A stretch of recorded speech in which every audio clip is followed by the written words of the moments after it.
Hi everyone, welcome back to Farrand and Film. Today it is just Ollie and I. We are not the same person as much as it looks We're like. not. Yeah, we're Definitely slowly not. melding into one. Eventually, Adam's going to start coming out with really hot takes. Yeah, possibly ones that I've got today. Boom. So we're doing something a little bit different. So usually we do our top tens, and we have sort of delved in a little bit to the realm of negativity and done things like worst movies ever and stuff like that. So what we're going to do today is we're going to give you our top five and our worst five, so our best five and our worst five of recasts. So Hmm. somewhere along the line where a character has been recast from one film to the next. Now, just to sort of get this out there, I'm not talking Christian Bale becoming Batman after George Clooney was Batman because they're Hmm. not in the same series, they're not in the same sort of franchise. You're talking one sequel to the next, and that's Yes. where we're sort of playing this and sort of playing this off. I They think I've essentially largely got that. There's a couple that kind of flirt with that. Have you got anywhere? So I've got a couple where the actor in question never actually appeared in the film. They were just originally meant to, and for reasons various, they've been recast. no, but that's I've got a interesting. couple of them. I Go have ahead got a for couple of them, and I'll that. bring them up when I talk about them. So all of mine are basically they were in X film, and then in Y film, somebody else was playing them all together. Um, Mm. Interestingly, I have a film, or I have examples of a best one and a worst one. What? My hand's gone up. I've swapped sides. What happened then? Did I swap sides for you? Oh, I don't know. Lower hand. Now I'm on the other side again. I don't know what's happened. Right. Um, I have a film in both my best and my worst. Oh, So I yeah, don't have anything like that. What I do have, which I had a lot of fun with actually, because I don't know about you, I've got a couple of honorable mentions. I don't because I really struggled with this. I also have an Adam predictions. All right. So Okay. I've got a few, and I think it's all positive ones. Yeah.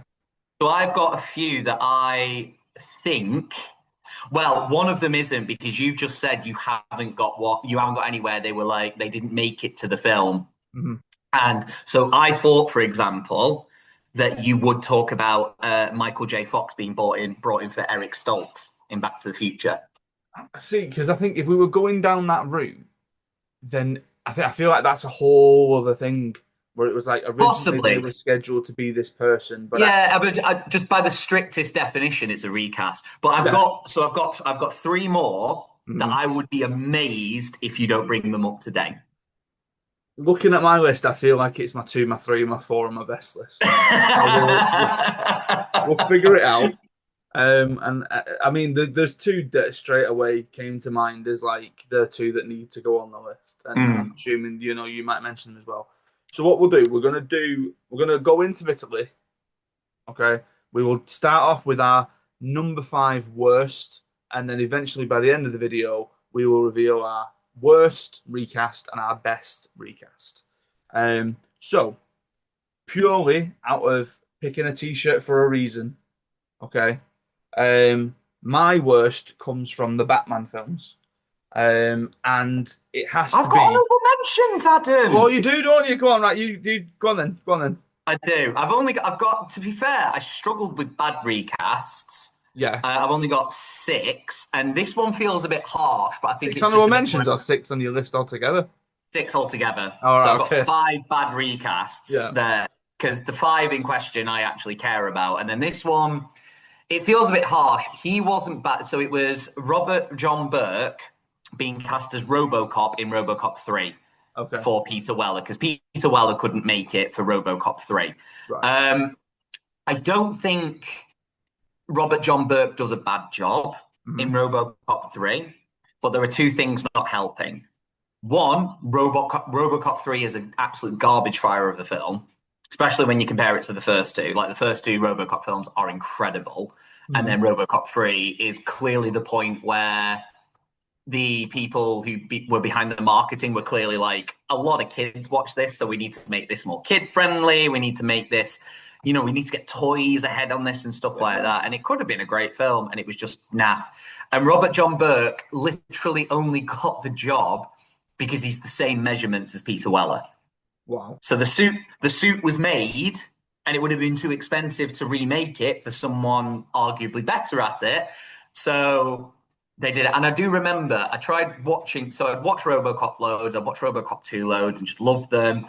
And then I tried watching RoboCop 3 because I did, I hadn't heard anything about it. And I open it up, and the principal from Ferris Bueller, who maybe don't Google him in real life, rocks up as like an unnamed bad guy. And RoboCop appears out of the top of his car with a machine gun arm. And I'm like, okay, this is going to get cool. And then he speaks, and it's not Peter Weller. And I genuinely turned the film off. Yeah. I was like, nah, if it's not, I'm sorry, if it's not Peter Weller, I'm not interested. Because I tell you what, in the same vein, and obviously I've not included this, but you've just reminded me. If we were looking at video games, Mm. the shift from Michael Ironside to what's its face for Splinter Cell Oh, Blacklist. Eric Watts, Yeah. yeah. Which, to be fair, I love Blacklist. I love the game. I love Blacklist, and I love Eric Stone. I can't remember his name. I But love his performance, but he's not Ironside Sam is Fisher. Ironside is the voice. Ironside is Sam Fisher. They really Yeah. needed to. They needed Sam Fisher to be the new Lambert. Sam Fisher should have not gone Mm. out in the field. He should have been the spy master, and a new guy comes in and takes over all the physical stuff, and you give Eric all of that. Yeah. Because Yeah. what he did as this kind of down face, he was really good at. But on the topic of video games, RoboCop Rogue City, I got it recently for a tenner, and I've already platinumed it Yeah. because it was just a joy to play. And Peter Weller returned as the voice of RoboCop in that, and they've got his likeness, and they've got the likeness of a bunch of characters from the films and stuff like that. And yeah, it was a joy to have my boy back. My good honourable mentions, though, I've got plenty. So we've got a lot of these, all but one of these are recasts during the filming. So the person that was recast never Yeah. actually appeared in the film. So I've got Kevin Hall for Jean-Claude Van Damme in Predator, because I think that just changed the direction of it for the better. If you've seen the original Predator outfit, it's a bit of a joke. Like, it wouldn't have been iconic. It wouldn't have been scary. We talked about this in the Monsters episode last week. The Predator was on a lot of people's lists as an iconic movie monster design because he was brilliant.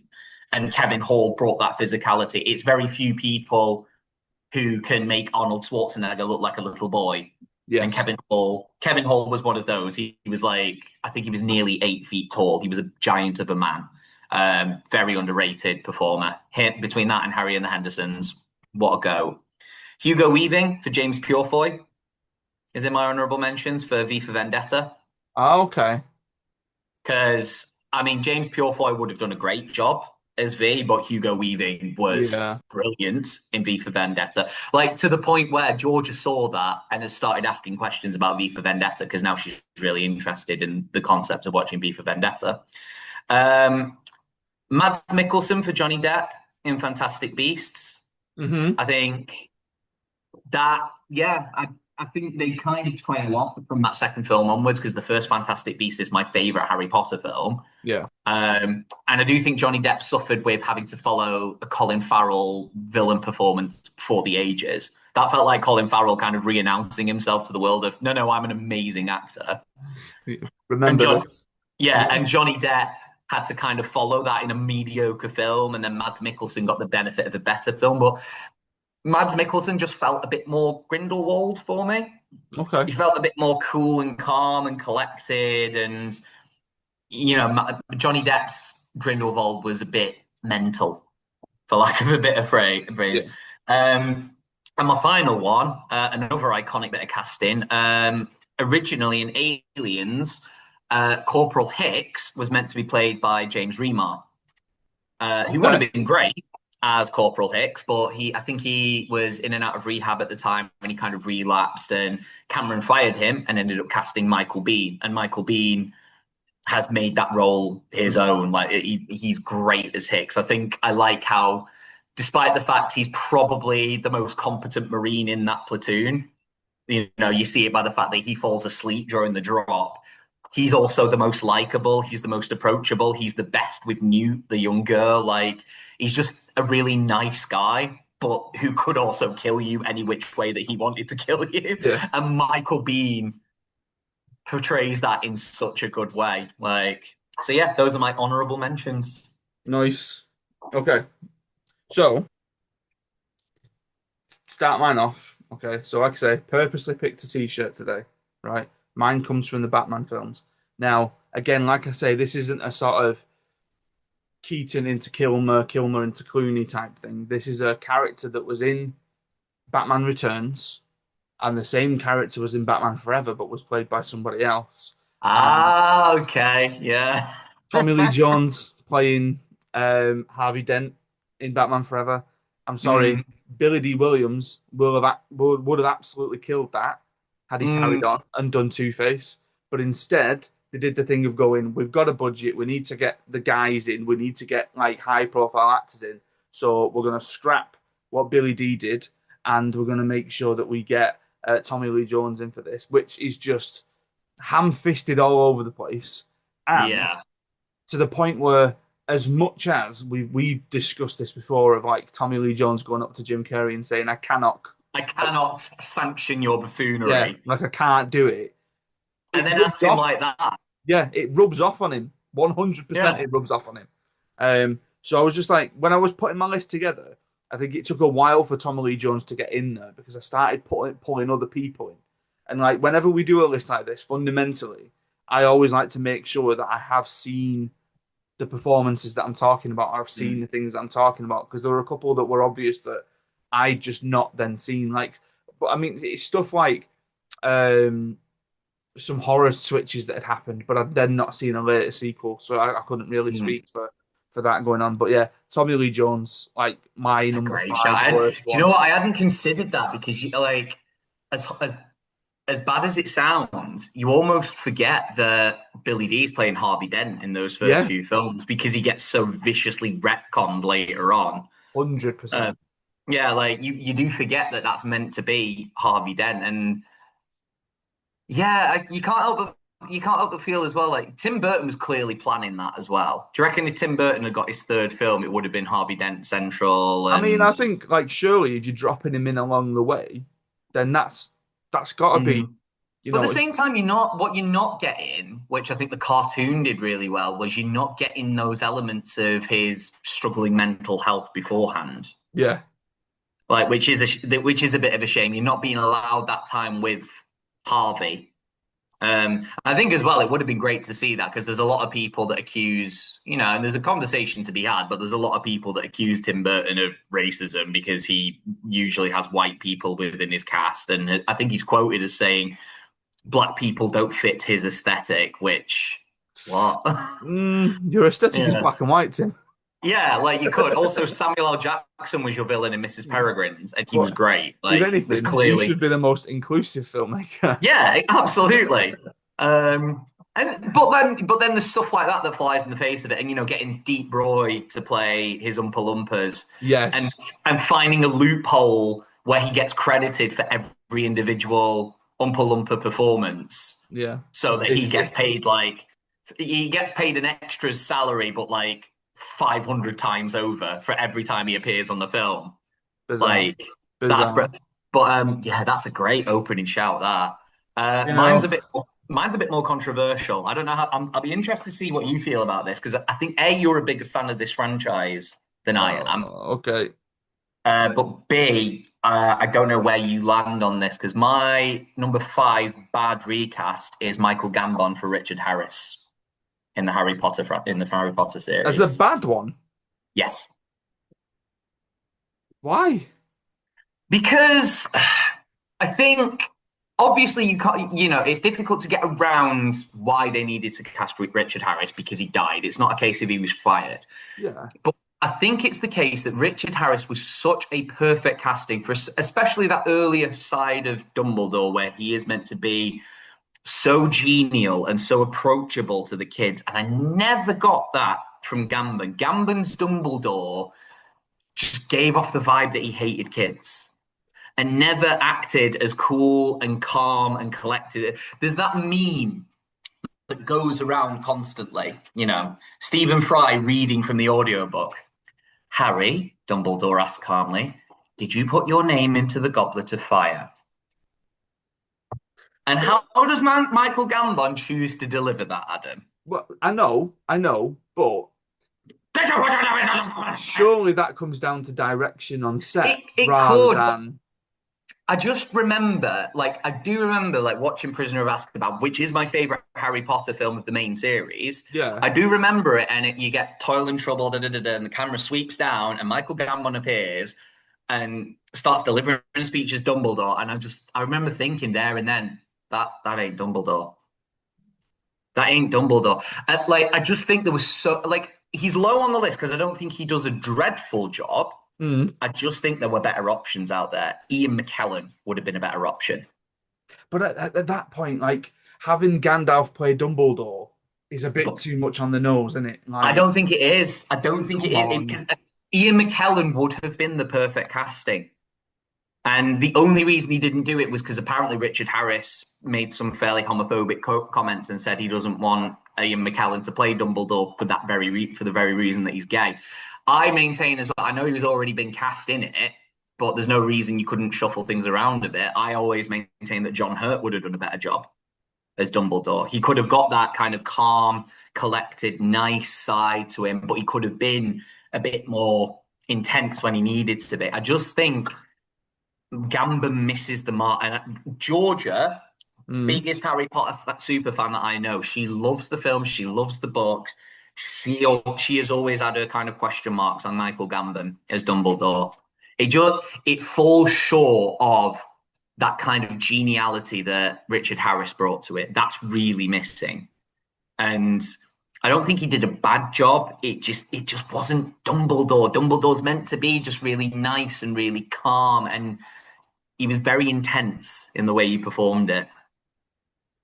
To do something that Holly doesn't like me to do when we do lists like this, we'll talk about it later.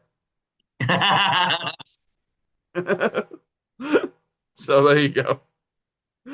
Right. My number five best then. Okay. I mentioned to you previously that I have a film on both sides of the list. I have a film with a best recast, and I have a film in the worst recast as well. And this is the first example from that film, and it is Yahya Abdul Mateen's performance as Morpheus in The Matrix Resurrections. Now, what I am not saying there is I'm not saying he is better than Lawrence Fishburne because he's not. I think Mm. what I'm saying here is with the time frame of how far forward we've gone in the future in Matrix Resurrections, he did as good of a job as he could have done delivering that performance as that character. In Mm. the same way that, or similar, I suppose, that if you think back to a film like Looper, where Joseph Gordon-Levitt and Bruce Willis are playing the same character, Joseph Mm-hmm. Gordon-Levitt made it very, very clear that it should always be the younger that defers to the senior in that sense. And Yahya Yeah. Abdul-Mateen isn't just playing the character of Morpheus; he's playing Lawrence Fishburne playing the character of Morpheus. And I think he does a very, very good, solid job at getting that across really early on in the film. And admittedly, it might seem like a bit of a weaker pick on my best list because I did struggle to get the fifth one in. So he's I'm in not there. against because I didn't realize I gathered. Well, I remember watching the trailers and just being like, "Oh, so they're even color coding the character types now." I didn't realize it was largely the same characters that appear. So like It's Morpheus some appearing sort again. of so he's basically is a program that's been created by Neo to take on the traits of Morpheus. Right. So it's Is it worth it's a watch, Resurrection? it's a weird one. There are Mm. bits in it that are good. There are bits in it that you can sort of pull from it and go, that's quite interesting. That thing's Because quite I'm interesting. worried. I'm not going to say names, but there's one performance I've seen snippets of that in there that I'm worried is going to be your worst one. But where Possibly. he's been really enjoyable in everything I've seen. He's been a meme, but I think he's encapsulating the meme quality of it in the film. Maybe that's what you hate about it. Quite Um, possibly. quite possibly, because as soon as you said Matrix Resurrections, is like Oh, okay. So yeah. But we'll get to that later. Yeah, I'm sure we will. Who's your number five best? I've kind of got a joint one for my five best because it is from, and I've broken my rules a bit here because I usually like to go like one per franchise, but it's quite difficult to do that in this one. Hmm. And this is from the Bond franchise. Okay. So early on, uh, from Russia with Love is the first time we meet him. We meet Blofeld, except do we? Because we always see the back of a bloke's head, we hear a disembodied voice, and we see a hand stroking a cat. And that's the first we ever really see of it. And then the second film, we see him in his Thunderball, and it's very much the same. His face is hidden. You see him stroking a cat. You see his hand. You hear a voice, but nothing else. My number five is for the first time that he was recast, and then we actually see him. And the following film, where he is, for some reason, recast again, but this person does a very different but very admirable job. Okay. So the first case, it was Donald Pleasance, who has the iconic look of Blofeld, the bald head, the scar running down Mhm. his eye, the beige Nehru suit. I think it's called the Nehru suit, that classic Doctor Evil style suit that is synonymous, so synonymous that Doctor Evil took on that look Yeah. because it's Donald Pleasance. Donald Pleasance is just one of those all-time great character actors. If you give him a role, he will put his hand to it. He's the kind of guy, I think he's appeared in Columbo at least twice, maybe even Okay. three times as the killer, and it's been a very different character each time. He's brilliant in Halloween. How John Carpenter managed to get Donald Pleasance in Halloween when it was a budget film, I have no idea, but it helps lend that film a real gravity because Donald Pleasance is such an accomplished performer. Um, and he's brilliant here. I mean, You Only Live Twice is a stupid film, but me and Georgia both love it because it kind of embraces that silliness of Bond. Like, we're going through all the Bond films now, and Georgia's got her own separate ranking for them from me, and I might even share them with you at some point. But yeah, she really liked Donald Pleasance. And then when Connery left in a huff because he wasn't getting paid enough and George Lazenby got recast, I've not included any Bond recastings in this, like actual Okay. Bond castings, because I thought they're It's a bit of kind a weird of, one, isn't it? That's it it's is a almost bit like of a the weird one. Like sometimes it's a continuation and sometimes it's not yeah. kind of. But Blofeld here very much is a continuation. And then for Lazenby, for Connery, I don't think he's a brilliant recasting, but I don't think he's a terrible one either. I Yeah. think I think he's fine, and I think he got overhated at the time.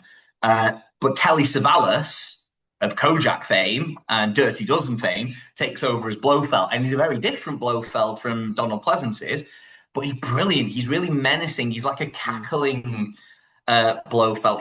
He's a lot more sadistic in his interactions with Bond. He treats him like that kind of old adversary, and the way he's very arrogant around him. He's also the only Blofeld that throws a punch. Him and Bond get into a fist fight, and it's like, go on, Telly, and you actually Okay. believe it because Telly is a fairly big guy, especially compared to a lot of the other Blofelds. So I do think Telly Savalas did do a very good job. And then, as we say later on, I might come into a Blofeld casting again later. Oh, I was going to ask about that, but fine, fine. I'm not counting Christoph. All right. Okay. I'm not counting Chris because that doesn't really feel like a recast. That Because was that like, was where I was getting at. That was more yeah, my sort of like concern of. as a bit of casting, he was brilliant. Mm. As a bit, and he acts the script he is given superbly. The script he is given is garbage. That's my problem with Spectre. Okay. Well, my number four worst, and I forgot about this, and I think mainly because I had to put it in the back of my mind that this even existed. Um, Mm, and just to throw out there as well, because I mentioned before about horror films and not including certain ones. One that is a big sort of like void now on my list is not putting in the recast of Jackie Earl Haley from Robert Englund for A Nightmare on Elm Street. So I've not put that, but there's an honorable mention I for it. do think Jackie he did a good job. It's a Again, very, very bad film. it's a terrible film, but I think he is. If Robert Englund's iconic performance did not exist, Mm. Jackie's performance as Freddy Krueger would not be sniffed at. I think he is fine. Maybe not. He's probably the best thing about that film. Anyway, Yeah. we'll talk about that on another list that we're recording next week. Hmm. Best and worst remakes. Hmm. Um, so yeah, so I forgot about this one. Now the original is a film that I love. 2005, Sin City. Loved it, right? Formative, fantastic film. Hmm. They then did a sequel called A Dame to Kill For.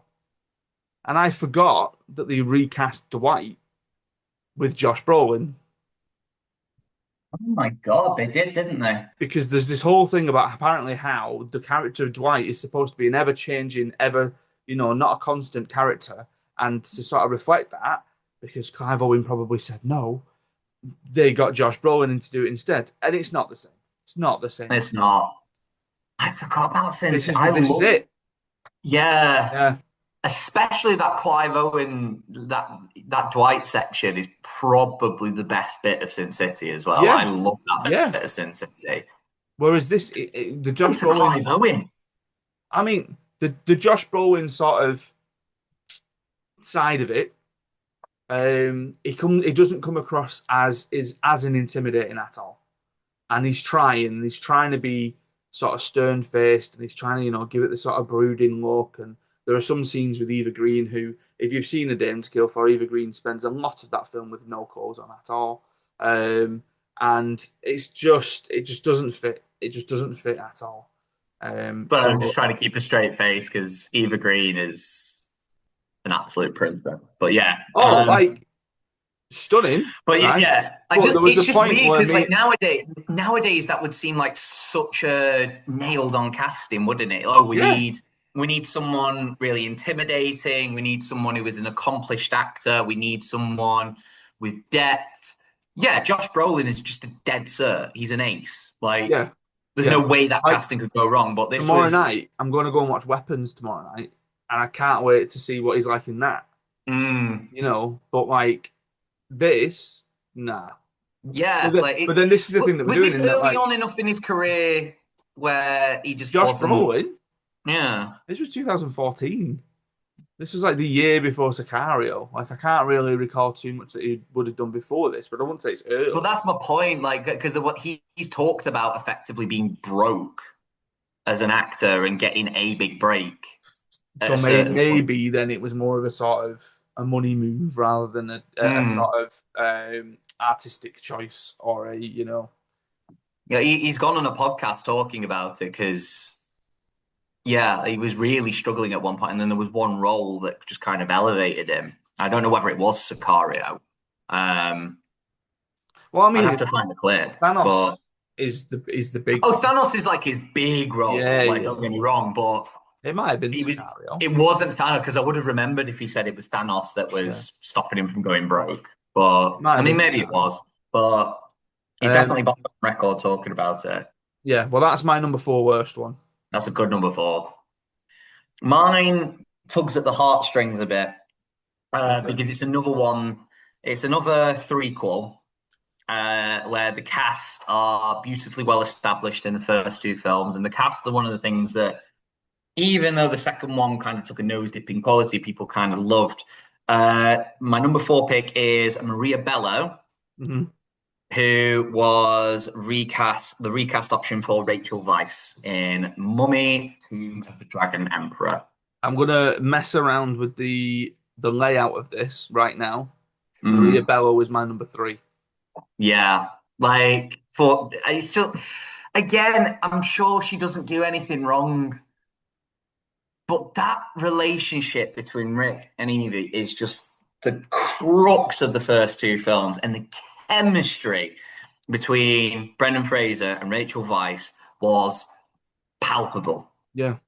Absolutely brilliant. Like the second film, especially, is a bit of a cluster fire, but I think those two make you want to like it, and you Yeah. believe that the young lad is their son, and you believe that Arnold Vosloo genuinely hates these two as But well then, because like, Evie he gets her own like independent scenes in the second one where she goes against, I can't remember the name of the character, but Imhotep's sort of Anox on a Moon, yeah. yes. But Um, you believe because of the history that all of these actors have that they have this beef and they have this yeah, beef and they have this connection and like which is why when you bring the third film around and you've got Brendan Fraser, God bless him, still doing as much as he can do, a really sort of antagonistic and arrogant casting of a son. yeah. And there's no way more Tep in there. They've thrown Jet Li in there because, yeah, And that's half the problem as well. Like I think it's already a problem when you've got um it's already a problem when you've got a completely new setup and like completely different our two villains. key anchors only for that third film then are Brendan Fraser And and John John Hannah. Hannah. The Yeah. rest are just like, what's the There's point? nothing there that it Yeah. doesn't feel like the same universe. And it's a real shit because like Brendan's really trying to do his Rick O'Connell, Hmm. but he just can't because he's not got the people to act opposite him. Yeah. Like you said, his son is just vile. Yeah. Yeah. Alex, Alex does not grow up into that man. I'm No, sorry. definitely not. Also, child Alex, British, adult Alex, American. Yes. Yeah. What? No. like, It was one of but those things where they're like, you know what, we've still got the rights to the property. We're going to do a third one. We need someone to come in and do Evie because Rachel Weisz doesn't want to do it. We'll get Maria Bello in. Again, strong hand. Like, there's no yeah, denying her but she's talent, not Evie. but she's She's not not Evie. Evie. And that's, again, that isn't necessarily her fault. But yeah, so that was your She's four, and it was my three. So I feel like once we get to my three, we'll just bump back over and yeah. yeah. Um, right, so my number four best then.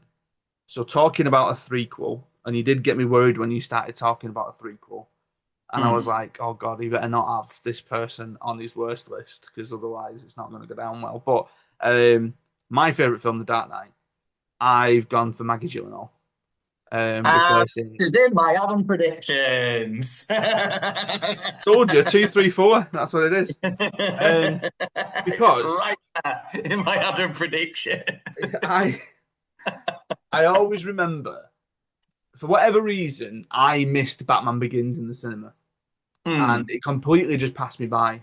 I think at the time I was just watching other stuff, and again, for whatever reason, it just completely passed me by. And I remember being so dumbstruck about the fact that Katie Holmes was nominated for a Razzie for Batman Begins, and I was Hmm. like, surely someone can't be that bad in a Batman film or in this Batman film where everyone's saying it's really, really great. And I watched it and I was like, you know what? I don't think she's awful in it, but there are definitely moments where you're like, she feels like she's in a different film to everybody else. She is someone who does not have the acting chops to deal with Chris Nolan's style of directing. I Yes. nearly said limitations as a director, and I didn't think that was fair. But like, Chris Nolan isn't really an actor's director. I think it's fair to say that. Yeah. Yeah. Yeah.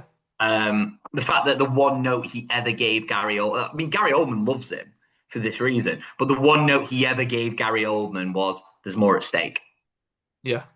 And an actor like Gary Oldman can take that and roll with it and be brilliant with it. And like Christian Bale, as much as I kind of lampoon his Batman voice, he is a good actor. He's a Yeah. fantastic actor. Someone like him can work with that. Which Tom Hardy can work with that. Michael Caine can work. Katie Holmes does not have the acting chops to work because with a director like ultimately no. it's not just about the acting chops, it's also about the experience. Like there's a Mm, reason why he works with so experienced casts, and like you say, it's not, again, we'll say it's a limitation of his directing style. He's there for the mm. grandiose, he's there for the hubris, he's there for the epic scale. And then when it comes to what he needs to tell his actors, there is an idea of, is it a bit of a lazy thing by saying I'm just going to trust you with the way that you want to do this? Because I think that also reeks to me a little bit of John David Washington and Tenet. Mm. That's a very one note performance. There's not a lot of emotion going on with John David Washington and Tenet. There's not a lot in that film though, I really. mean, I think he, there's a lot of arrogance from him, and there's a lot of sort yeah, of cocksure, and I think everybody else moving forward, not just in Tenet, but like in a lot of different Nolan films, they all have the thing. So like bringing Maggie Gyllenhaal in to play Rachel Dawes in the second one, like the whole bit where she ends up getting killed. Rachel Holmes, Katie Holmes Katie Holmes. couldn't have done that. No. The whole cross cutting between her and Harvey Dent, that couldn't have been Katie Holmes. because it No. just wouldn't have worked at all. And Yeah. the fact that Maggie Gyllenhaal I was going to say in a film, but to be fair, in less than a film, was able Yeah. for us to just come straight on board with her as that character, us believing it, us believing her relationship with Bruce, and and then but then also believing in her relationship with Harvey Dent as well at the same time. And Mm. it needed a more mature actress to do that, and that's what you got, and that's why it works so well, and that's why it's my number 4 on my best list. Nah, I did predict. I like it. I do like it. It was one of them.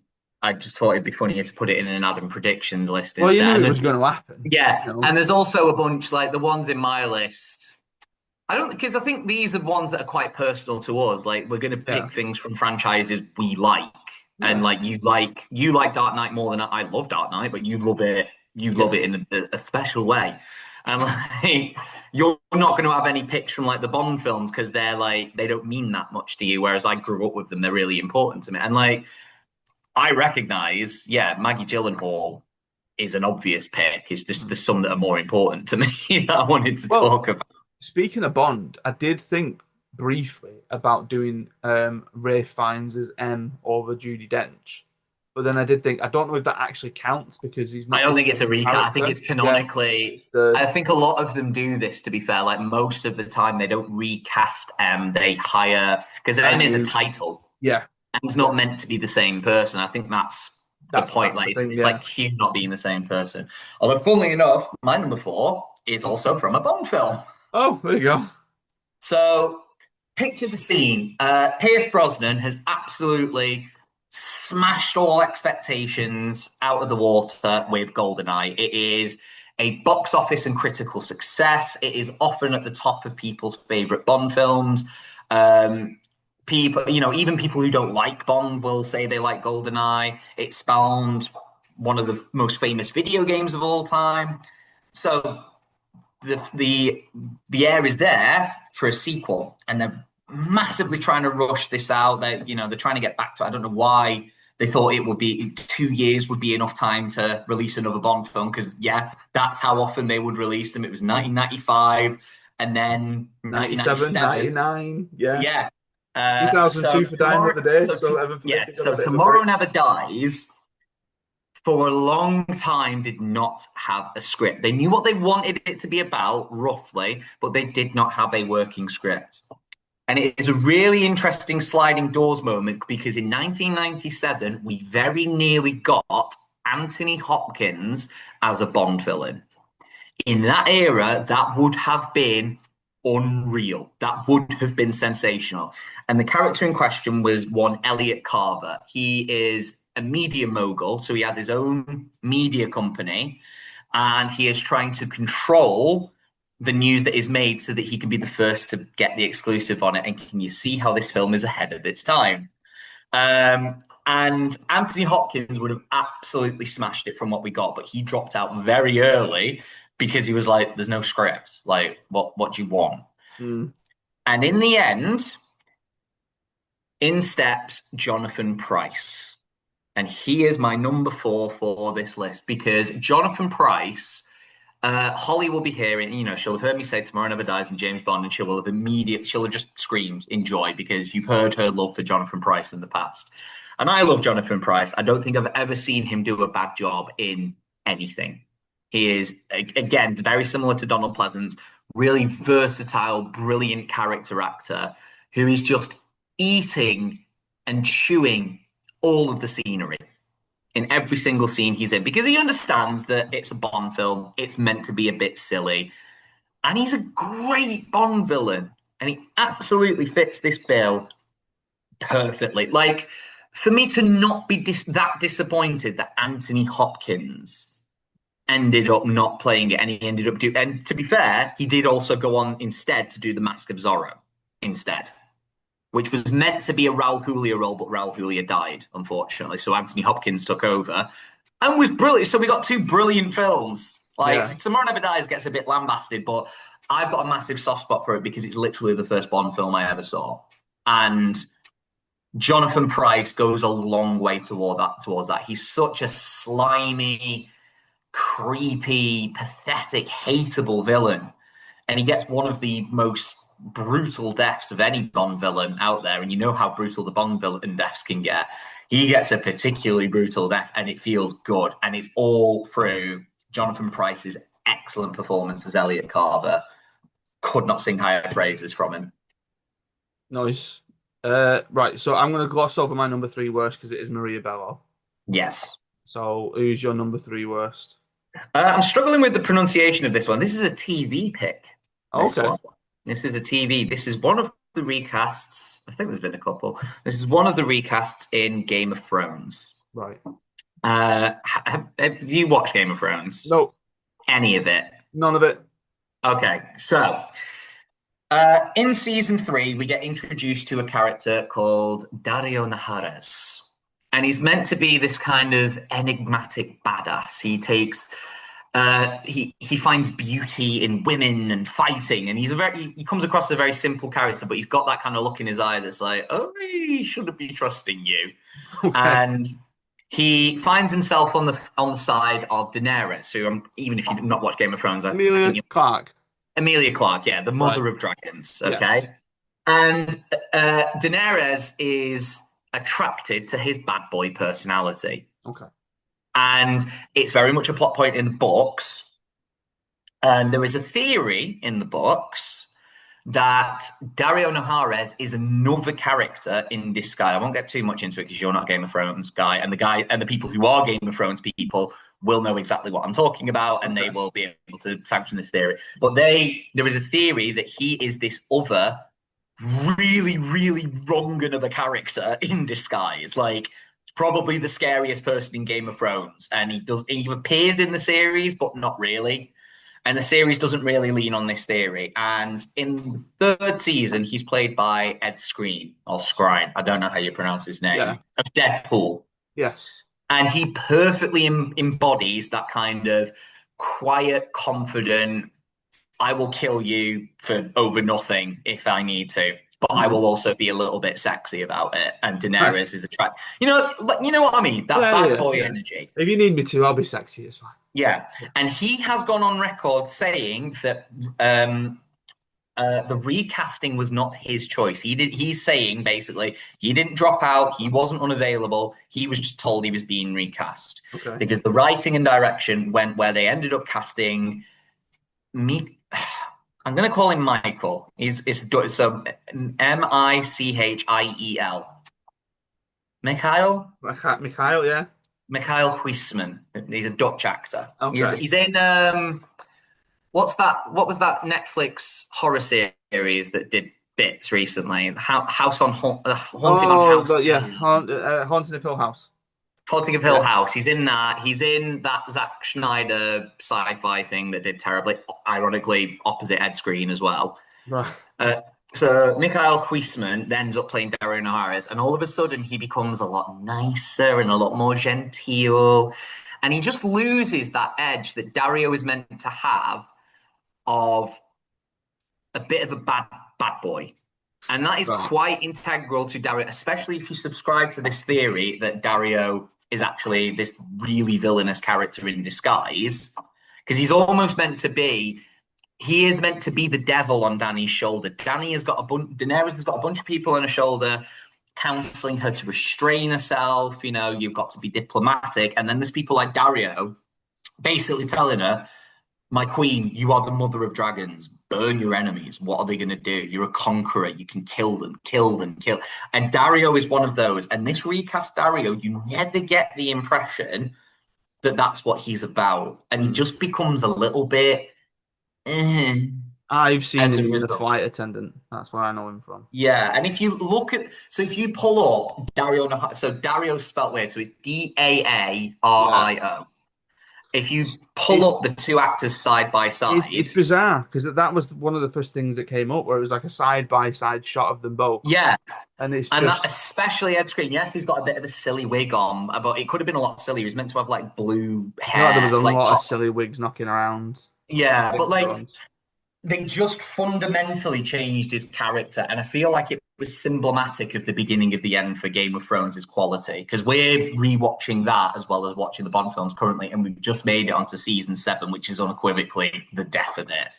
But looking back, there is a lot that I forgave in seasons 4, 5, and 6 because I thought, oh, but it'll get good. Like, there's still some brilliant stuff in seasons 4, 5, and 6, but Yeah. there's a lot of stuff I know I ended up forgiving because I was looking for the ending to smack, and it didn't.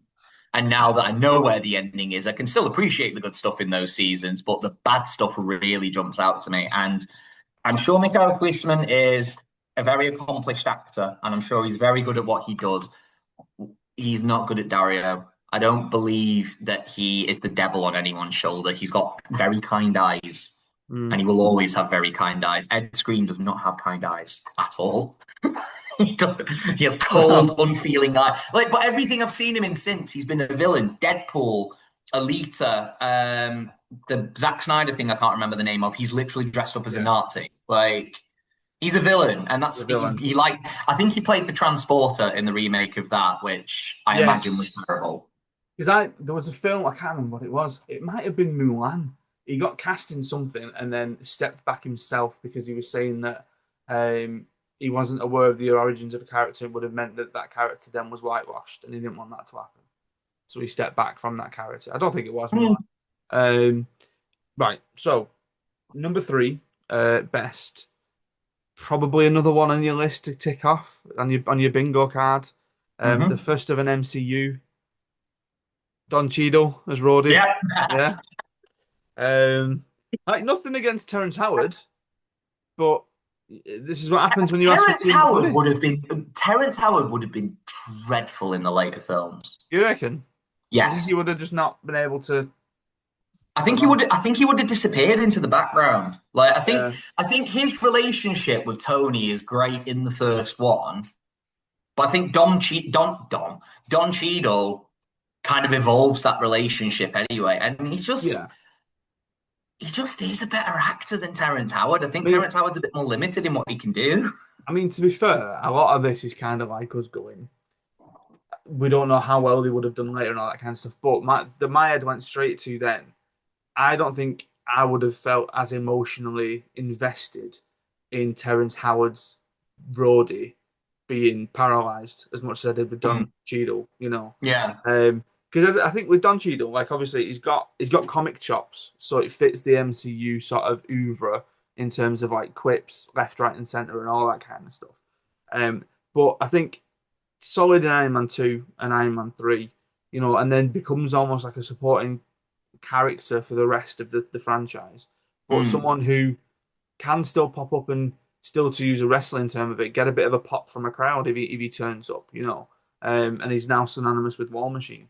But like I say, this is what happens when you ask for more money, unfortunately, yeah. with Terrence Howard, and Well, it's that thing of, especially with a that's a Marvel, That's a key like thing in Bond as well. Like the original Felix Leiter was Jack Lord, who I'm pretty sure was a big actor in the 60s, and yeah, he demanded equal pay to Connery to return. mm, So the broccoli family just went no, yeah, and they had a habit then of literally pretty much every time you saw Felix Leiter, it was just a different actor. It was almost to say to him, we don't need, they don't care that Felix Leiter's a different guy each But time. then this is the thing. It's like, as much as I love stories of like the entire cast of Friends or the entire cast of Big Bang Theory going into an office and sort of saying, "Pay us all equal," right? Because there's like this the sort of unity and the harmony around that. But then you Mm, get this one person who's just like who at that point is playing a supporting character in your film, and they go, "I'm not returning from the sequel unless you pay me more money." They'll go, "Fine, all right, fine." bye.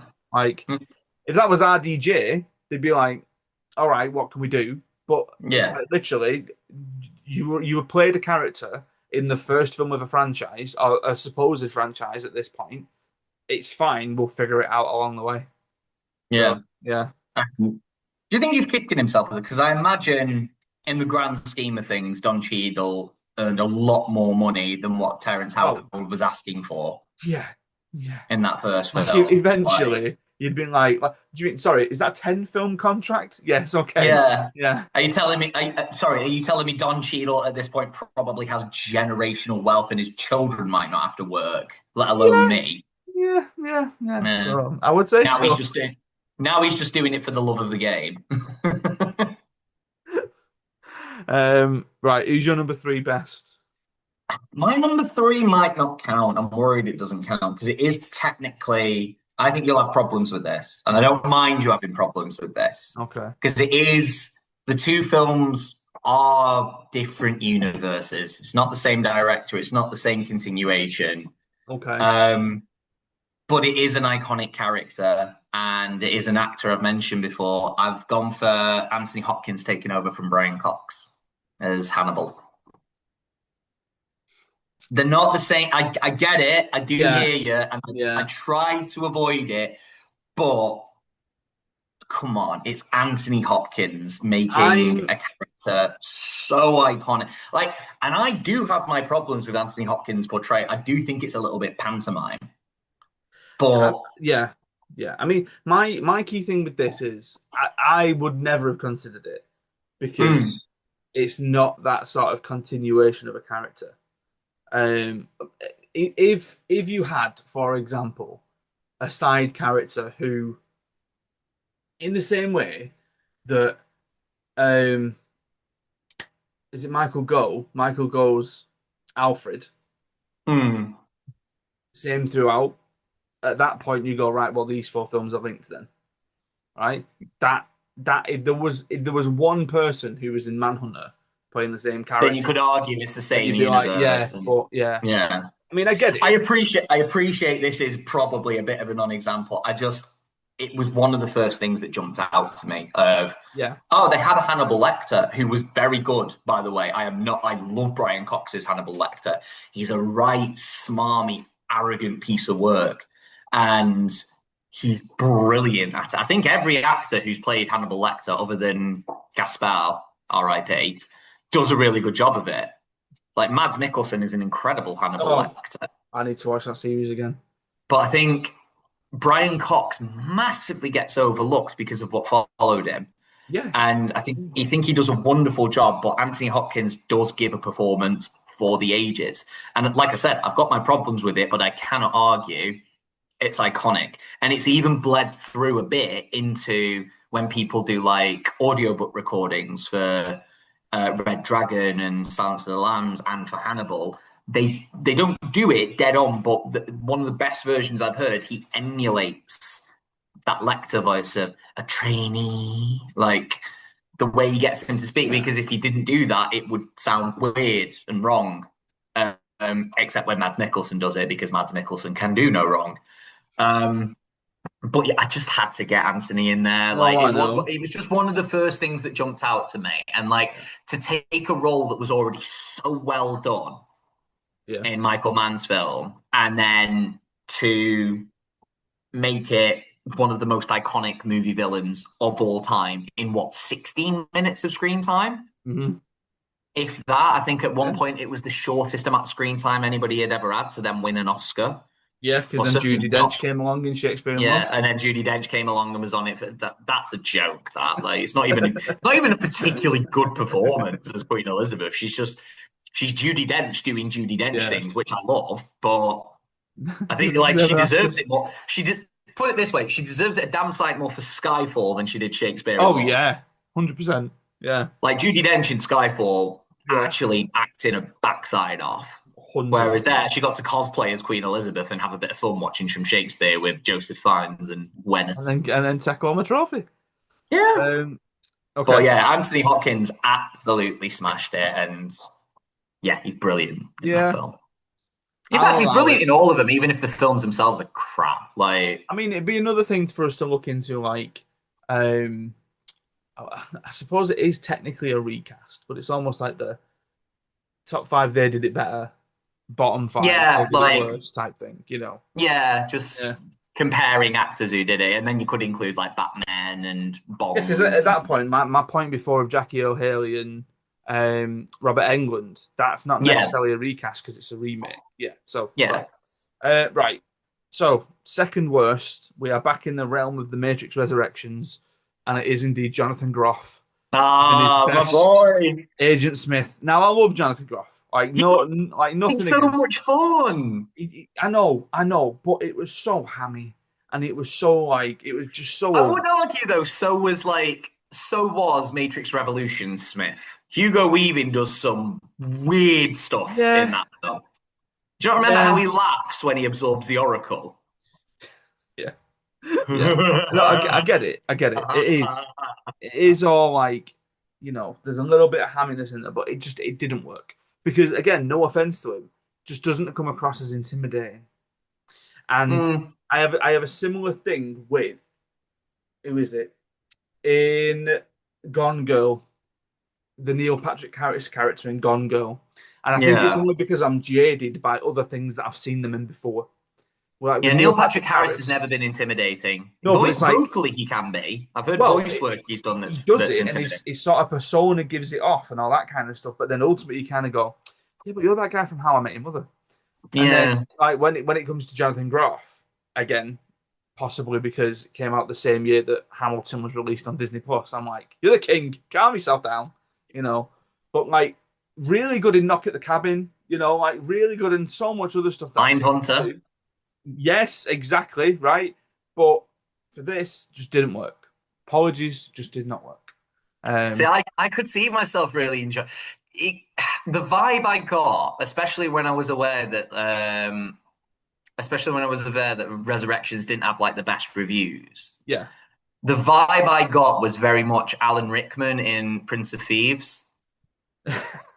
You know what I mean? He knows he's Yeah, in a crap film, yeah. so he's just going Maybe, to have the best maybe, time with it. maybe, maybe then because Yeah. it does. I'm It not trying, starts. but I can't argue with you because you've actually seen the film, and maybe I'll watch it and be like, "Oh, this is a bit much, John. Come It on." starts eking out more towards the end. So maybe he sort of saw the train coming and was just like, you know what? Yeah. I think as well, like we've already had, oh, look at this actor. Like we've had it in Reloaded and Revolutions. We've already had that one actor who can randomly do a Hugo Weaving impression. Yeah, And yeah. we've had that whole plot line. Appearances can be deceiving. Which was really weird because when I went to go and see Revolutions, we were about 10 minutes late, and I didn't clock that that was what the thing that was happening. Mm. And I was like, "Who's this guy? Is there no Smith anymore? Is this supposed to be?" Yeah, it was a bit bizarre. Um, but anyway, who's your worst two? My number two worst is the weird one because it's not the actual casting that I have an issue with, if it will become clear. So I've gone for Thandaway Newton for Julie Sawalha in the Chicken Run Oh, sequel. okay, okay. I've gone for that, not because Thandaway does a bad job. She absolutely doesn't. I've Mm, gone for it because it's just cruel and pointless. yeah, Like they got in a bunch of the old actors. I get why they did. I get why they recast Mel Gibson, for example. 100%. Yeah. Because he probably is much bigger than that at this point, and B, he is very tainted goods. Yes. So we Very get Mel tainted. on the phone. No thanks. Yeah. And I understand that, maybe Timothy Spall and Christ, what's his name, who was in EastEnders and does the talking for Park Life. Phil Daniels. Yeah, Phil Daniels. I understand if they didn't want to come back as the two rats and they recast that and they did a perfectly fine job. But Julie Sawalha was all over social media, basically aggrieved that DreamWorks decided, yeah, we're not going to go with you for no discernible reason Yeah. over that. And they gave the excuse of, oh, you're older now, you don't sound like the character. And she put a voice note out perfectly demonstrating that she can still exactly sound like Ginger. So And I've not seen the so second one. So it's fine. would you say that Andy is a passable ginger at that point? Yeah, yeah, Yeah. she's fine. I like it. I don't. It's not her that I have the problem with because I Yeah, yeah. love her It's as an the actress. decision and the sort of It's the decision. It's the cruelty behind it. It's this perceived idea that Thandie is probably going to be like this bigger box office draw. I guess is the only um reason I can think that they're going for it. yeah. But I mean, because I feel like she got a lot of traction with Westworld. yeah, I watched Wednesday yesterday with Ruby. She's in that. I've not seen the new series yet. Yeah. but yeah, it is. It's one of them things where it does feel cruel when, and it happens a lot where they'll recast someone purely on like name value basis a lot, Yeah. and they'll just be like, you know what, we think we're gonna get so many more people watching this film because that person's in it, and I don't Mm. necessarily think that's true. Yeah. Yeah, I think people go to watch Chicken Run because they were fans of the original. yeah, And if you're getting a bunch of the, like Imelda Staunton was still there, not Sally Hawkins, I can't remember, her name's Sally, definitely, but the voice actor for Babs, she rocks up for a couple of lines okay. again. Is it Sally Vanessa, Phillips? yeah. Yeah, Um, is it Vanessa Redgrave who was Mrs. Tweedy, and she also played Rita Skeeter in the Harry Potter films? I think it's Vanessa Redgrave. not Redgrave, I don't think, because Oh no, Redgrave's that's Liam Neeson's. Oh, that's Natasha, right? anyway. But yeah, like they all returned and they all Are you sounded thinking of exactly Maxine the same. Peake? Say again. Are you thinking of Maxine Peake? It's not Maxine Peake. Was she not You, Rita Skeeter? no, I don't know what I'm thinking of then. yeah, it's not Maxine. You're thinking Maxine Peake because Rita Skeeter's blonde, but it's not Yeah. Maxine Peake. Um, but yeah, like all these other voice actors returning and Julie Sawalha, stalwart of British comedy, just being left by the wayside for Miranda no discern. Richardson. Miranda Richardson, that's There you it. go. So she returned, and like, yeah, it Yeah, just seems it seems pointless. nasty. It seems A unfair. really It seems nasty, pointless recast. That's what I hate. I cannot stress this enough. This is no hate on Thandi. I hope I'm saying yeah. the name right because she was Thandi Newton for years, and then she decided, you know what, I'm not going to anglicize my name anymore. Which power to. Yes. I hope I'm pronouncing it right, Thandi Way, Yeah. because Yeah. African based names tend to be quite phonetic, but. Yeah, like the Yeah, thing that it's no sticks shade out on is her. I love her as an yeah. actress. I don't think I've ever seen her put a foot wrong. It's just, and even in this, she doesn't put a foot wrong. But it is that decision behind it. Of And it's clearly in the genes because the daughter's a good actor as well, yes, you know. although Um I've only seen her in one thing, and I don't think I want to go and see How to Train Your Dragon remake because I don't see the point. what's the one thing that you've seen her in? Last of Us, I was gonna say I was ready to be like, Whoopah! She was in Dumbo. not seen Dumbo either. Yeah, fair. Again, Um I know it's a different film from the original one, but I love the original one, so I don't want a different what a Dumbo. different Dumbo. Um, right, my second top. So yeah, my second best. This might be the other one for you to scratch off your thing. Mark Ruffalo's Hulk. Yeah. Yeah. Um, I mean, to be fair, like I have a real soft spot for the Incredible Hulk, the Edward Norton film. I don't know what it is about it. I feel like people are looking on it a lot more fondly these Yeah. days. Um, Um, but Mark Ruffalo took it to a whole nother level.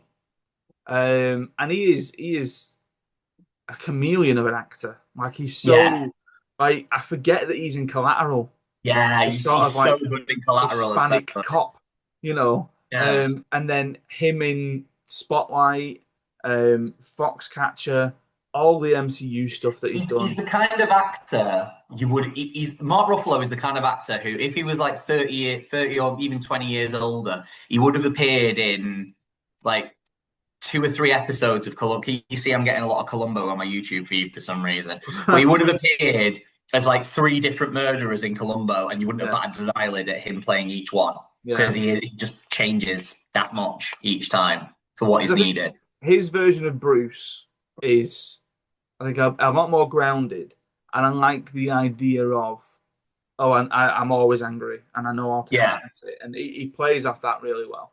I'm assuming moving forward they are sticking with this whole like Professor Hulk thing, mm. which I think partly is a bit of a shame because I do like the some of the elements of Infinity War where you get to see him as Bruce a lot more than you see him as Hulk.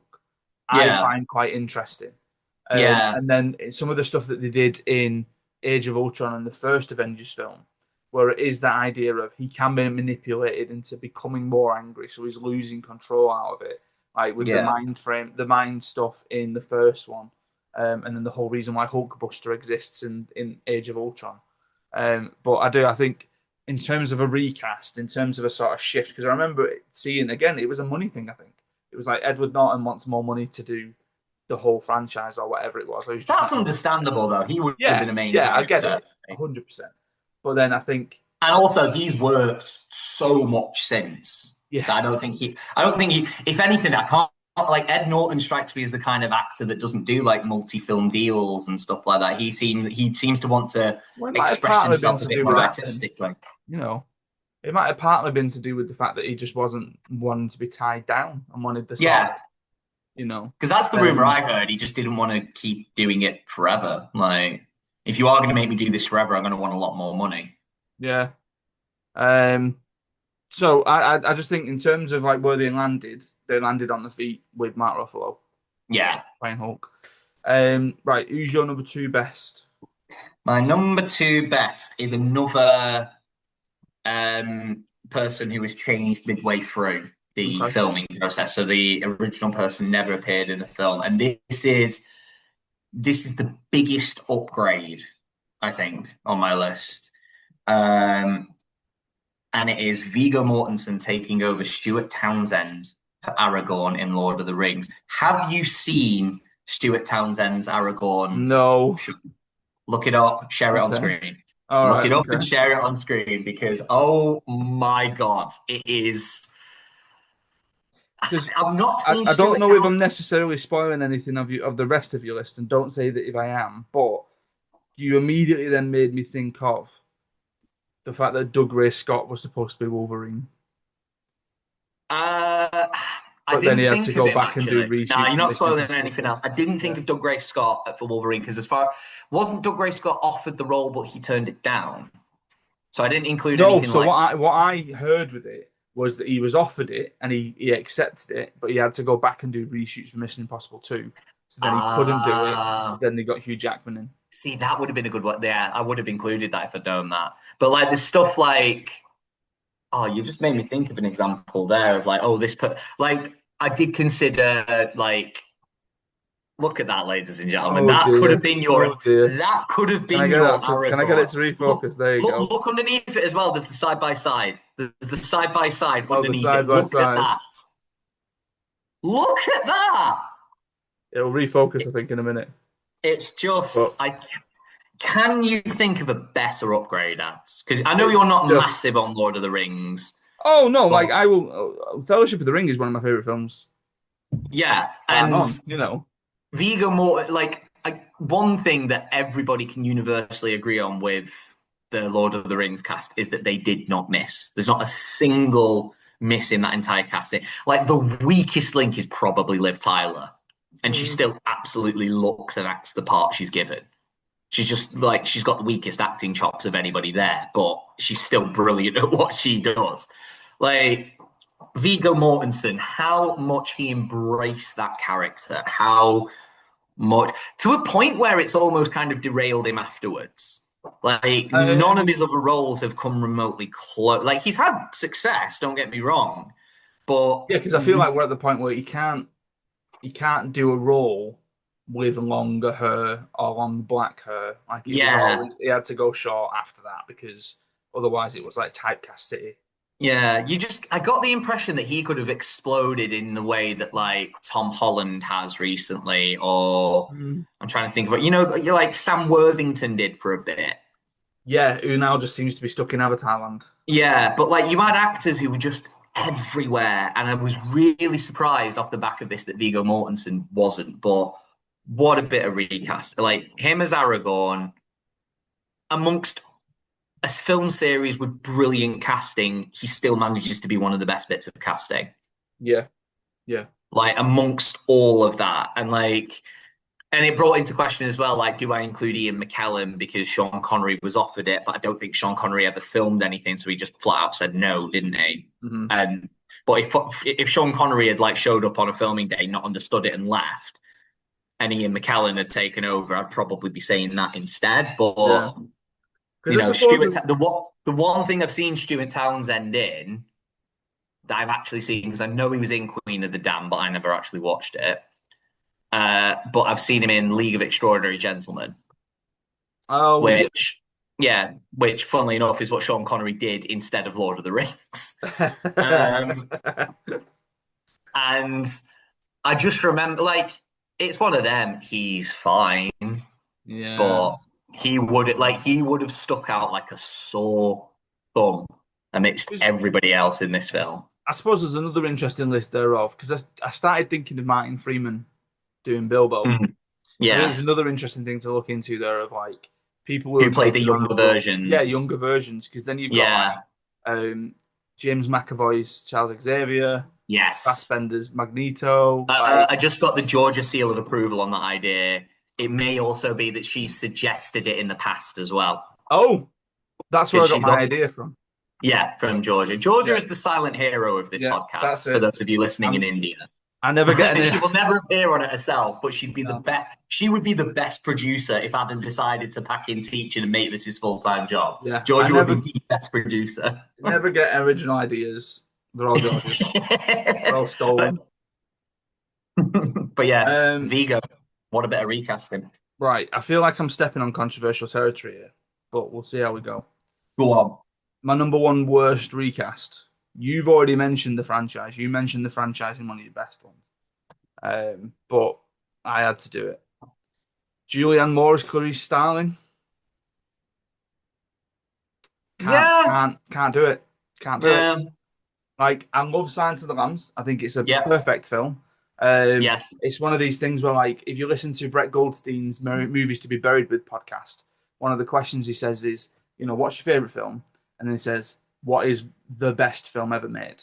And while I wouldn't say it's up there with my favorite films, it's up there with one of the best films ever made because it just Mm. works. Everything about it just works. And then I remember being in uni and sort of doing, all right, I'm gonna do Silence of the Lambs, I'm gonna do Hannibal, and I want to do Red Dragon. And I did Silence of the Lambs, loved it. Went on to Hannibal, and I was like, I can't buy her as Clarice Starling. And Mm. generally, and I don't know what it is. I think it, again boils down to a film that I watched. I think possibly in uni called The Hours, which has got Meryl Streep in it, and it's got Julianne Moore in it as well. And there's a whole subplot in The Hours where, probably looking back on it now, she's probably dealing with some sort of postpartum depression or some sort of like parental mental health issue. But the way that it's framed and the way that it looks is I was utterly convinced at some point Julianne Moore was going to hurt her child. And I was just like, she's freaking me out in this film, and I don't like it, and I don't like her. And then that rubbed off onto this, and it rubbed off to her playing Clarice Starling in Hannibal. But I don't think it works. And I think the question of moving away from Judy Foster into Julianne Moore, because you're talking, is it like 8 years since the Yeah. Silence of the Lambs, and then you go into, and I can't imagine Julianne Moore thinking of Julianne Moore, not Julianne Moore, Jodie Foster around that time of things like Panic Room, unless you were going for a specifically older Clarice Starling. Mm. Don't think it would have worked because I feel like in this one, Julianne Moore still comes across as quite young and sort of Yeah. there's not too many years actually between the stories, but there is between the films. I really like Red Dragon. Like I like that film.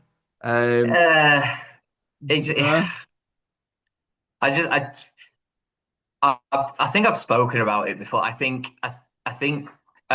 Manhunter does the Red Dragon storyline a lot more justice. oh, I mean, I've never had such deja vu of being on a bit of a Hannibal binge and watching Manhunter, watching Red Dragon, and then watching the Hannibal series where they do Red Dragon, and being Mm, like, I've seen this guy set on fire, rolling down into a parking lot on a chair so mm. many times. Didn't they make And Freddie Lounds a woman in the series as well? yes, to be fair, yes, they did. Yes, they So did. that just adds another Yes, layer of horror to Francis Dollarhide, I guess. But yeah. But yeah, just I do think there's a lot to like about the film. Like a lot of the casting on paper, at least, is great. Like Edward Norton should be a brilliant Will Graham. I think he's quite weak. I don't know whether it's his performance or his acting. I think I've said it before. Like Will Graham in that just seems like a detective who has an epiphany. yeah, Do you know what I mean? He doesn't. yeah. He doesn't seem very different. The point of Will Graham, and I know Holly hates these characters, but Will Graham was amongst the first to do it, so you've got to give him the pass. The point of Will Graham is that he's I mean, you know it from the series. He is a psychopath with some form of a conscience. He knows that if left unchecked, he could fall into these killer habits. Yeah.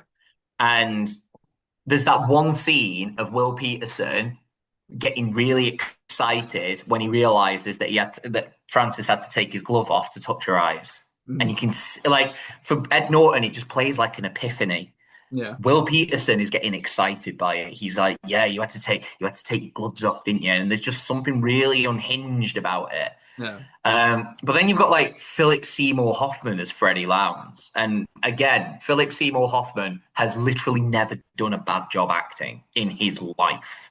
He's never been bad. Ray Fiennes as Francis Dolarhyde, brilliant, absolutely brilliant. Like it's a grade A casting. But Um, Julianne Moore can't get on board with her. Yeah, it's. I think she suffers with that just not being a great plot. It really feels like the first two books, Thomas Harris was onto something really special because Red Dragon's the first book, Yeah.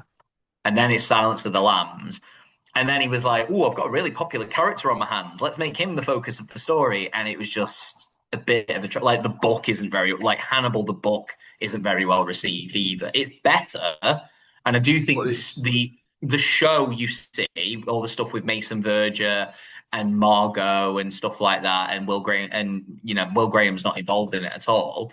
And that's one of the problems as well. Like Will Graham takes the Clarice Starling role because Clarice Starling might be owned by MGM yeah, that was the thing where something. series four, Brian Fuller, the creator of Hannibal, had always said that series four would be Silence of the Lambs, but it's to do with them getting the rights from MGM, which is why Which we ended up MGM were never going to do. yeah, we ended up And getting a really weird mini series to do with Clarice Starling, yeah, just completely Clarice, separate. but no mention of Yeah, Hannibal. yeah, It was just what's that? What's it was just a procedural with yeah, Clarice Starling, yeah. which doesn't make sense because It was she almost like never a sort of really. we're going to make sure we retain these rights by doing Yeah, these things. Yeah, and they got rid of the one interesting thing from the book was that in the book, Clarice kind of ends up with nothing and ends up with Hannibal being the only person she has any connection to. So they actually end up together. That's stupid, it's weird. but but it's an interesting thing to actually kind of explore, like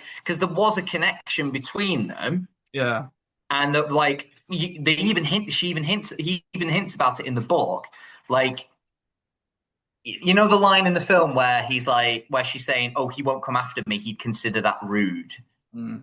And they make more of a deal of that in the book, where she's kind of, oh, a little bit like she is interested in aspects of how, because she is messed up, Clarice. Like she's Yeah, incredibly but messed up. not all connections have to end up being sexual, do they? This is the No, they thing. don't have to Yeah, end up that, but like, like I said, it's stupid, but like, there is still that they still do all the build up to that in the film and then yeah, don't do the payoff of it. yeah, They hint at this relationship between Hannibal and Clarice and then don't do anything with it, which like I said, it would have been stupid, but it would have made sense hmm within the context of the story. But I do it like Julianne Moore in that film, I do think was fighting a losing battle. Like, yeah. I think there are caveats. I think to a lot of these things where it's like again, you could say the same for Maria Bello fighting a losing yeah, battle, you know. So, but in terms of, I think just the drop off for me from one to the next, that's why it was my number one. Um, who's your number one worst? my number one worst is a very, very personal pick, and You're not going to Georgia offend me, are will you? mostly disagree. No, no, you won't be offended. You won't Okay. Okay. care. Because for my number five best pick, if you'll remember, I talked about the many faces of Blofeld. Oh yeah. And Donald Pleasance doing an excellent job, being followed by Telly Savalas doing an amazing job. And then we get to Diamonds Are Forever. Now, Diamonds Are Forever is Georgia is smiling ear to ear right now because she loved Diamonds Are Forever when we watched it back. I was horrified by the film she put it above on her list. And one of the issues that I have with it, there's many, many issues I have with Diamonds Are Forever, but one of them is their casting of Blofeld because they cast Charles Gray. Now, Charles Gray, for those who don't know him, probably his most famous role is the investigator slash narrator in Rocky Horror Show, in the Rocky Horror Picture Show. Mhm. He's a very old school English actor, and he is victim of one of that very, very typical Bond Cubby Broccoli thing of we're going to cast an actor that we've previously had. And Charles Gray has appeared in a Bond film before, Diamonds Are Forever. Now, I've got no problem with you taking an actor who was a bit of an extra and giving him an upgrade in a role. And there's a good example where they do this later, where an actor called Robert Brown plays like an admiral in one of the Roger Moore films. He later plays M for like 4 films. Okay. But in my head, that makes sense because it's almost like this admiral who is part of British intelligence in a subsidiary role. I almost think of that as his character getting a promotion. He's not playing the same M that Bernard Lee played in the earlier films, in so much as Judi Dench is clearly not playing the same character as Bernard Lee, because there's a portrait of Bernard Lee in one of the, I think it's the Scottish headquarters that they go to in The World Is Not Enough. So all of the different actors for M are different people, and that is fine. When you take a cameo role, because he played a guy called Mr. Henderson in You Only Live Twice, who's a British expat living in Japan, but he's wearing a kimono and drinking sake. Of And course he is. yeah, and it's just one of that. He appears, and he's a great actor. I like him. But then he plays Blofeld, and Blofeld, he just isn't Blofeld at all. He literally says at one point, keep in mind that Blofeld is meant to be basically like Moriarty. He's a genius. Yeah, Hmm. that's Blofeld's entire deal. He is a genius. Charles Gray's Blofeld literally utters the phrase, "Science was never my strong suit." What?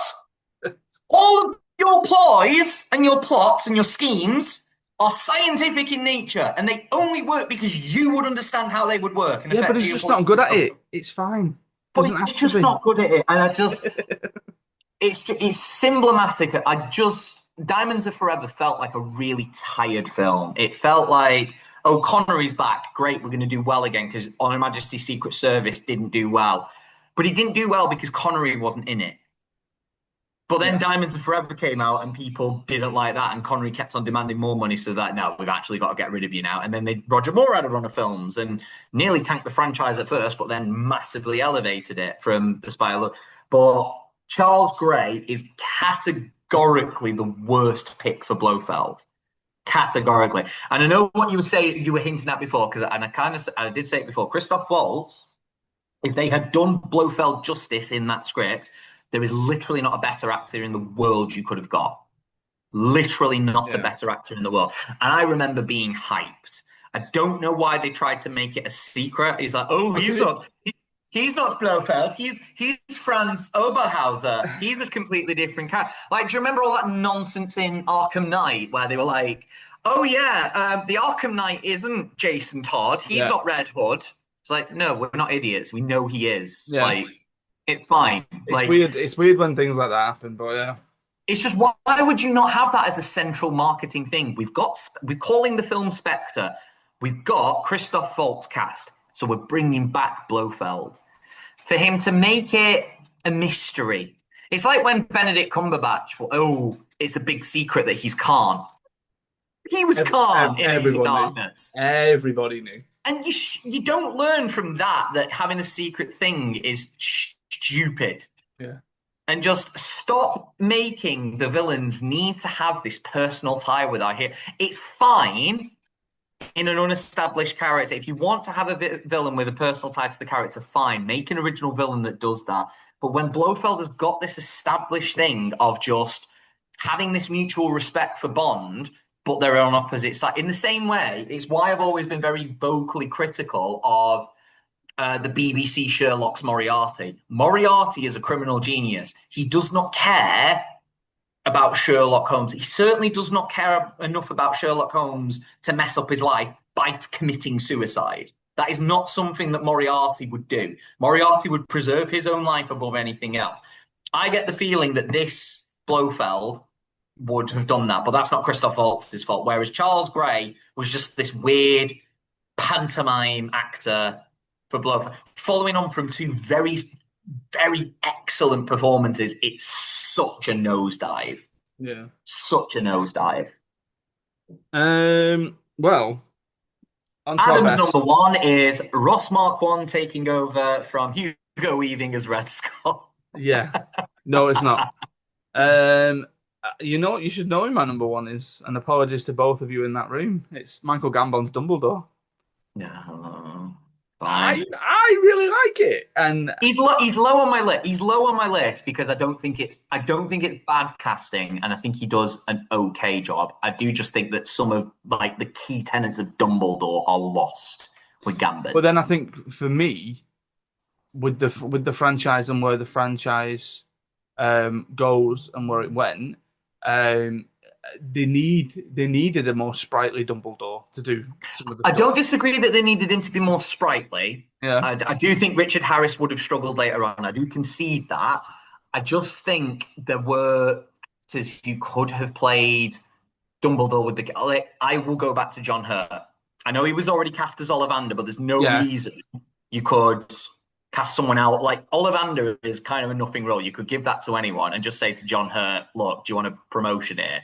Because John Hurt has the best of both. He can be that kind of genial, slow, languid Dumbledore with the kids, that calming presence that Richard Harris was, whilst also being that sprightly guy that Gambon needed to be in his action scenes. Because I do agree, yeah. Gambon. Like to what, especially I think for the change to have happened as Azkaban forward, I think Mm, that it was almost like it was the perfect time for that to happen because I think had I Harris think it could have carried happened a on, bit later, you know.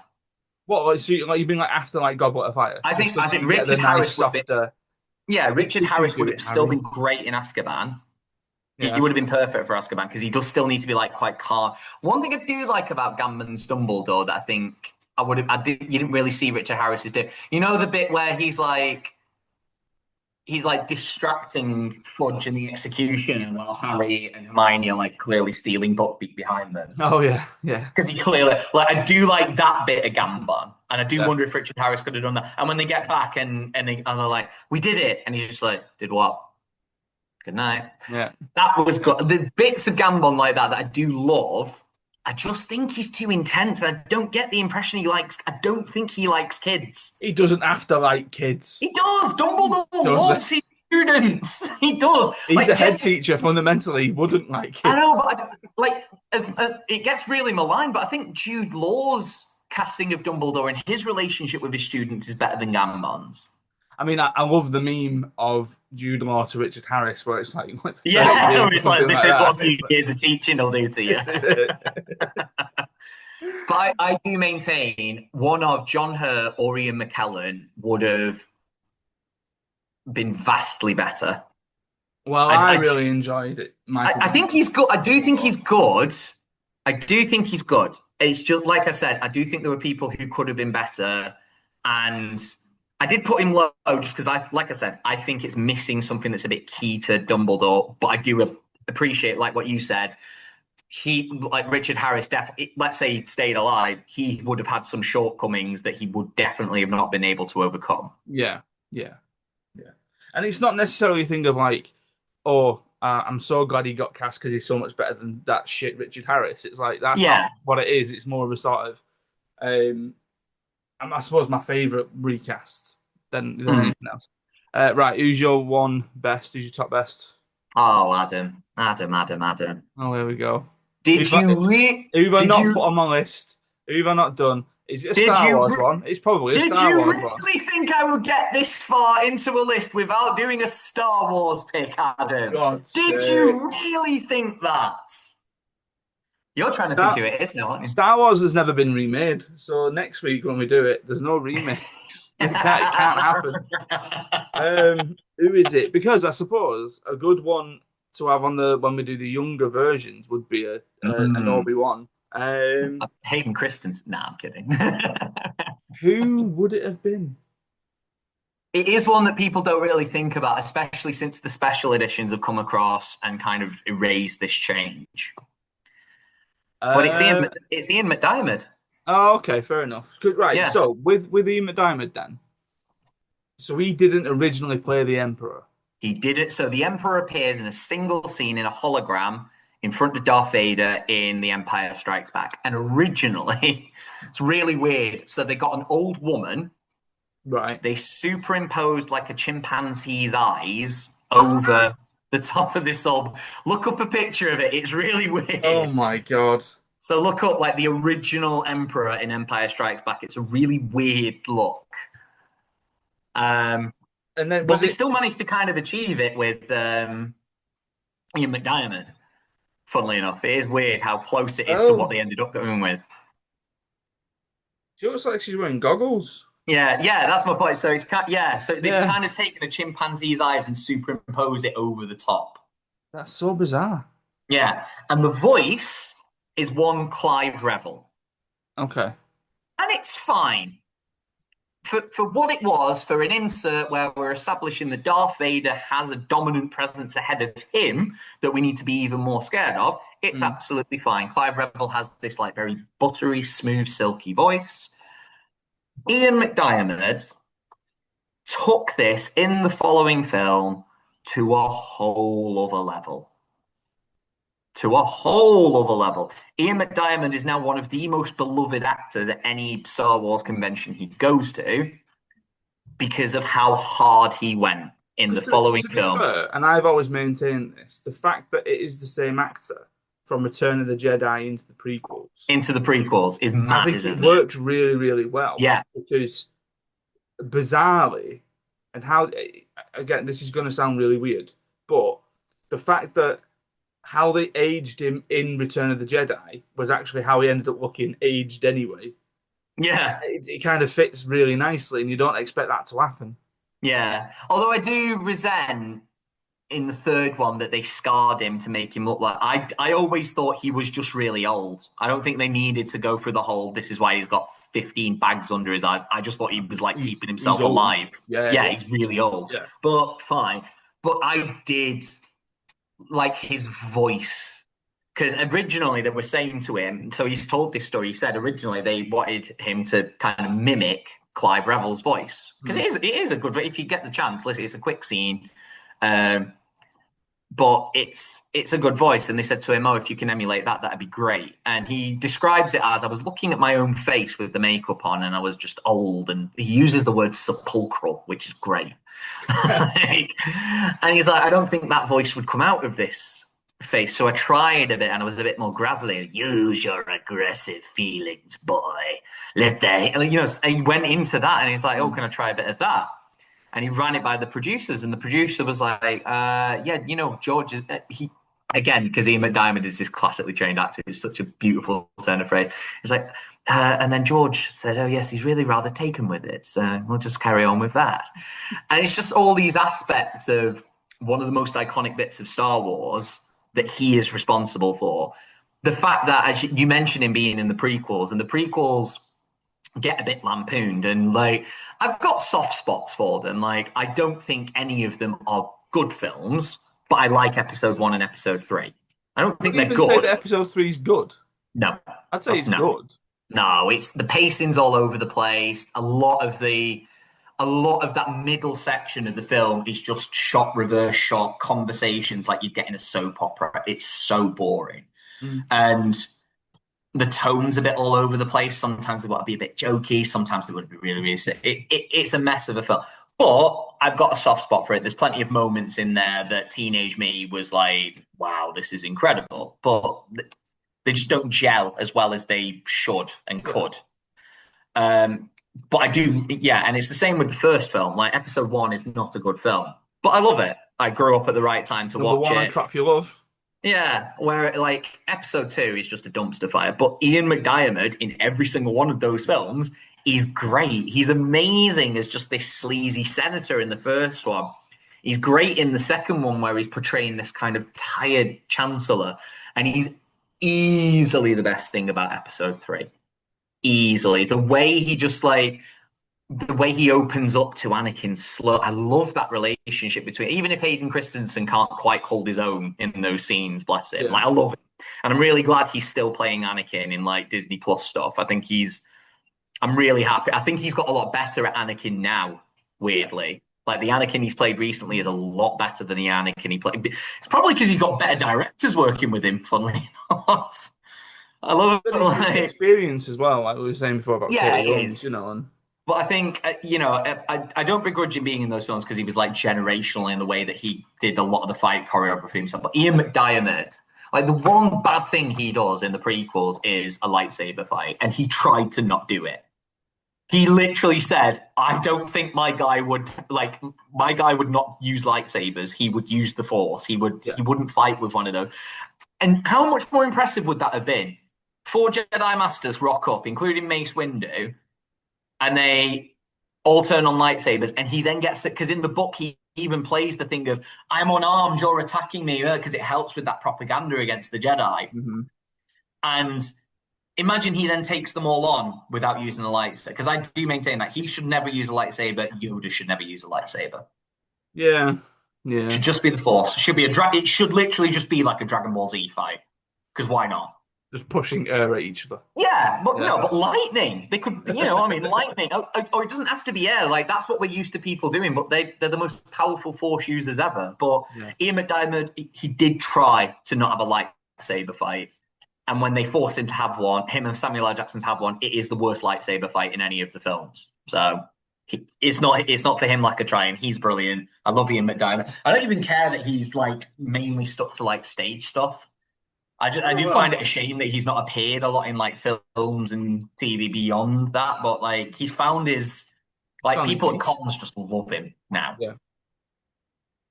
Yeah. Good. Good. Good. I don't think there was anything disastrous in terms of hot takes and things like that in that one.